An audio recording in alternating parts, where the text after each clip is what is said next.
अस्सलाम वालेकुम everyone, this is me Akbar. Hope सब लोग ठीक होंगे और मेरी वीडियोस आपको पसंद आ रही होंगी।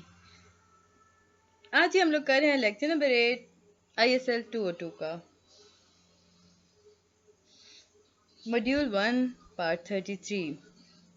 हमारे पास एक आयत है जो कि काफ़ी आप सबको मतलब याद होगी, मशहूर आयत है कि मोहम्मद सल्लल्लाहु अलैहि वसल्लम तुम में से किसी के बाप नहीं और वो अल्लाह के रसूल हैं और वो लास्ट प्रॉफिट हैं यानी कि आखिरी नबी हैं। अल्लाह हर चीज़ को बेहतर जानने वाला है। ये आयत है और इस आयत के थ्रू हमें पता हज़रत मोहम्मद सल्लल्लाहु अलैहि वसल्लम के फाइनल प्रॉफिट होने का एक प्रूफ मिलता है। इस आयत ने हमें क्लियर कर दिया। अब कुछ चीज़ें ऐसी थी जिन पे आपके क्वेश्चंस बन सकते थे, या आपके पास ये आयत आती है तो आपसे कहा जाता है कि आप लोग बताएं कि इसमें क्या चीज़ बताई गई है। तो आप लिखेंगे this verse is clear proof that the holy prophet peace be upon him is the final prophet. Question आपके पास शॉर्ट आता है जी, व्हाट इज सील? मोहर क्या है? खत्म इज कॉल्ड सील, यानी कि मोहर। खत्म क्या कहलाता है? सील। देखें, जब हम किसी काम को ख़त्म कर देते हैं तो हम उस पर सील लगा देते हैं, यानी मोहर लगा देते हैं। इसी तरह जब प्रॉफिटहुड या मैसेंजरशिप को अल्लाह ताला ने टर्मिनेट कर दिया हज़रत मोहम्मद सल्लल्लाहु अलैहि वसल्लम को आने के बाद, तो इस आयत के अकॉर्डिंग अगर हम लेते हैं तो नबूवत पर मोहर लगा दी अल्लाह ताला ने, यानी कि हज़रत मोहम्मद सल्लल्लाहु अलैहि वसल्लम को आखिरी नबी बनाया या अल्लाह ताला ने ख़त्म कर दी नबूवत इस मकाम पर आकर। अब यहाँ पे आपसे क्वेश्चन आता है जी, जैद बिन हरीता कौन थे? जैद बिन हरीता जो थे वो एडॉप्टेड सन थे prophet peace be upon him के। अब उन्होंने जब prophet peace be upon him ने ना इन्हें इस बात का अनाउंस किया था जी काबा के अंदर, याद रखिएगा नबूवत से पहले की बात हो रही है, यानी नबूवत से पहले की बात है कि नबी पाक सल्लल्लाहु अलैहि वसल्लम ने काबा के अंदर ऐलान फरमाया था कि जैद बिन हरीता मेरा बेटा है। लोग अमूमन कहते थे उन्हें जैद बिन मोहम्मद, यानी मोहम्मद का बेटा। अब हुआ कुछ यूं कि हजरत जैद ने ना डाइवोर्स दे दी अपनी बीवी को। अब उनकी बीवी का क्या नाम था? उनका नाम था जी हज़रत ज़ैनब। तो अल्लाह ताला ने हज़रत मोहम्मद सल्लल्लाहु अलैहि वसल्लम को हुक्म दिया कि आप उनसे शादी कर लें। According to Arab tradition, there was rumor that the messenger of Allah married his former daughter-in-law. अब अरब ट्रेडिशन के अंदर ना ये बात अफवाह फैला दी गई कि नबी पाक सल्लल्लाहु अलैहि वसल्लम ने अपनी डॉटर इन लॉ से शादी कर लिया है। तब इस वक्त इस मकाम पर ये आयत नाजिल हुई थी जिसमें कहा गया था कि वो हज़रत ज़ैद बिन हारिथा के बाप नहीं हैं। अब ये बात क्यों कही गई? क्योंकि अरब के लोग उन्हें क्रिटिसाइज करना शुरू हो गए थे, नबी पाक सल्लल्लाहु अलैहि वसल्लम को कहना शुरू हो गए थे कि आपने क्यों ऐसा किया। तो जब ये आयत नाज़िल हुई तो अल्लाह ताला ने इस आयत में ये भी बताया कि लेपालक औलाद नहीं होती। हकीकतन जो ट्रू चाइल्ड होता है वो मतलब यहाँ पे कहा गया कि the true child is the one who is born from one's own blood. आपके पास क्वेश्चन आ सकता है कि ट्रू चाइल्ड कौन है, तो आप इसका आंसर ये लिखेंगे, the profit said 30 lies will be born in my ummah।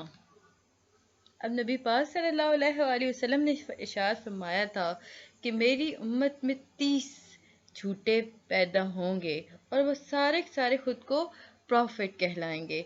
आजकल वो चल रहे हैं कादियानी, वो झूठे हैं। अब उनका वो एक है, चलें अब क्या इस पे डिस्कशन करनी, हम अपने लेक्चर की तरफ वापस आते हैं। तो नबी पाक सल्लल्लाहु अलैहि वसल्लम ने इरशाद फरमाया था कि मेरी उम्मा के अंदर या मेरी उम्मत के अंदर 30 झूठे पैदा होंगे और वो कहेंगे कि हर एक दावा करेगा कि मैं नबी हूँ, बट याद रखना कि लास्ट नबी सिर्फ मैं हूँ, मेरे बाद किसी नबी ने नहीं आना। प्रॉफिटहुड जो होता है ना वो डिवाइन गिफ्ट है, यानी वो अल्लाह ताला का दिया हुआ तोहफा होता है। कोई इसमें हम नहीं बात कर सकते कि there is no greatness to it, there is no concept of Mahdi, Masih और शेडो। अब देखें यहाँ पे बात की जा रही है थोड़ी सी सेंसिटिव कि देखें जो प्रॉफिट हुड होता है ना वो अल्लाह ताला का दिया हुआ तोहफा होता है। इसके अलावा कोई ऐसा तरीका नहीं है, कोई कॉन्सेप्ट नहीं है मेहदी का। अब जिस तरह छोड़ें, अब वैसे क्या मैं डिस्कस करूँ। याद रखिएगा कोई कॉन्सेप्ट नहीं है मेहदी का, मसीह का और शेडो का। अब शेडो क्या है, जिलीब्रोजी, अब ये इतना मुझे इसका डिटेल नहीं पता। काइंड ऑफ प्रॉफिट और ये मेहदी और मसीह का मुझे पता है। शेडो का मैं रिसर्च करके आपको डिस्क्रिप्शन में दे सकते हो अगर आप लोग चाहें, अदरवाइज काफ़ी इशू हो जाते हैं तो छोड़ देते हैं, हम स्किप कर देते हैं। आपके पास क्वेश्चन आता है तो आप ये लिख दीजिएगा। जो profit said is an allegorical way that with his arrival the place of prophethood is completed। यानी कि नबी पाक सल्लल्लाहु अलैहि वसल्लम ने वजाहत से बता दिया कि जब मैं आ गया हूँ और मुझ पर आके ख़त्म नबूवत ख़त्म कर दी गई है।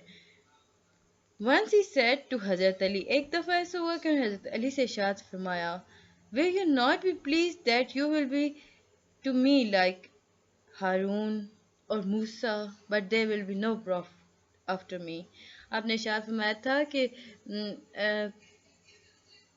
तुम इस बात से खुश नहीं होते कि तुम मेरे नज़दीक हारून यानी एरन और मूसेस यानी मूसा की तरह हो, लेकिन याद रखना मेरे बाद कोई नबी नहीं आना। अच्छा, जो मेरी वीडियोस देख रहे हैं तो वो शदीद दीनी किस्म के शिया और ये सारे कमेंट करना ज़रा प्रेस कीजिएगा, क्योंकि मैं तो बुक के हिसाब से आपको बता रही हूँ। Allah Almighty refers to his action and action of angels as said। अल्लाह ताला ने रेफर किए थे अपने एक्शंस और इन एक्शंस को उन्होंने एंजल्स के थ्रू भेजा था और बताया था कि O believer send blessing and peace upon the prophet. ए मानने वालों, नबी पाक सल्लल्लाहु अलैहि वसल्लम पर ब्लेसिंग भेजा करो। द डिफरेंस बिटवीन द सुन्ना ऑफ गॉड एंड सुन्ना ऑफ प्रॉफिट। अब जी आपसे बात की क्वेश्चन आ सकता है कि बताएं जी डिफरेंस क्या है बिटवीन सुन्ना ऑफ गॉड और सुन्ना ऑफ प्रॉफिट। दरूद इज़ द सुन्ना of God.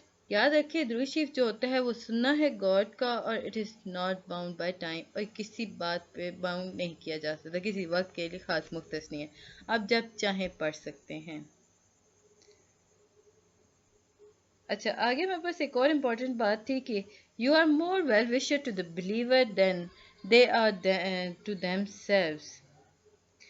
Faith is not complete until our love to prophet is more than others। अब हमें यहाँ बताया गया है कि ये MCQs में आपके था कि faith is not complete until our love to prophet is more than fill in the blanks, तो others था जी। इस पे आ रहा था आपका कि आपका ईमान तब तक मुकम्मल नहीं हो सकता जब तक आप नबी सल्लल्लाहु अलैहि वसल्लम को अपनी जान से ज़्यादा प्यार नहीं करते। Although this verse is revealed in the perspective of Battle of Ahzab। अब यहाँ पे सूरत अल-अहज़ाब की कुछ आयतें थीं तो हम लोगों ने देख लेते हैं, क्योंकि हमने उनकी एक्सप्लेनेशन करनी है और एक्सप्लेनेशन काफ़ी ज़रूरी होती है। In truth, in this in truth, in Allah's messenger, there is for you a most perfect and beautiful model of life for every such person that expect and aspire to meeting Allah in the last day and remember Allah abundantly। यानी कि इस बात के अंदर आप उन लोगों के लिए एक अच्छा तोहफा छुपा है, या यूँ कह लें कि नबी की जो ज़िंदगी है वो बेहतरीन नमूना है हर उस इंसान के लिए जो अल्लाह से डरता है और क़यामत पर यकीन रखता है और अल्लाह को याद करता है। ये जो वर्सेस थी ना, इनके अगर हम पर्सपेक्टिव देखें तो हम देखते हैं ये बैटल ऑफ अहज़ाब के इसका पर्सपेक्टिव था, उस मौके पर ये नाजिल हुई थी। ये जो ऑर्डर था ये जनरल था, ये मुसलमानों के लिए लाजिम था कि वो फॉलो करें। अब किसे फॉलो करें? इन ऑल हिज सेइंग, यानी नबी पाक सल्लल्लाहु अलैहि वसल्लम की हर बात को फॉलो करें, हर एक्शन को फॉलो करें, हर सर्कमस्टांसेस को फॉलो करें, whether they are related to worship, society, economy or politics। His example is obligatory to follow in every sphere of life। अब फर्दर कहा गया कि आज تک قیامت تک مسلمانوں کے لیے ضروری ہے کہ وہ نبی پاک کی زندگی کو بہترین نمونہ سمجھے، چاہے وہ اپنی زندگی میں دیکھے، اپنی عبادت میں انہیں فالو کریں حضرت محمد صلی اللہ علیہ وآلہ وسلم کو۔ تو یہ تھا جی لیکچر نمبر 8۔ امید ہے سمجھ آیا ہوگا، جو چیز نہیں سمجھ آتی وہ مجھ سے پوچھ لیجیے گا، پسند آتی ہے تو کمنٹ کیجیے گا۔ ملتے ہیں نیکسٹ ویڈیو میں، تب تک کے لیے اللہ حافظ۔